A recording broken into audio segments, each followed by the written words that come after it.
Halo, dalam video ini saya akan menunjukkan kepada Anda cara menginstal browser Microsoft Edge di Nubia. Jadi Anda harus mulai dengan membuka Google Play Store Anda, lalu klik pada kolom pencarian dan ketik Edge. Sekarang silakan klik pencarian.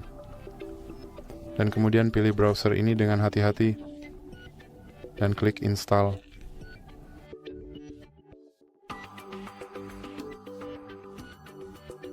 Sekarang Anda bisa klik buka, dan di sini Anda bisa mengatur browser ini sebagai browser default, atau Anda bisa klik tidak sekarang.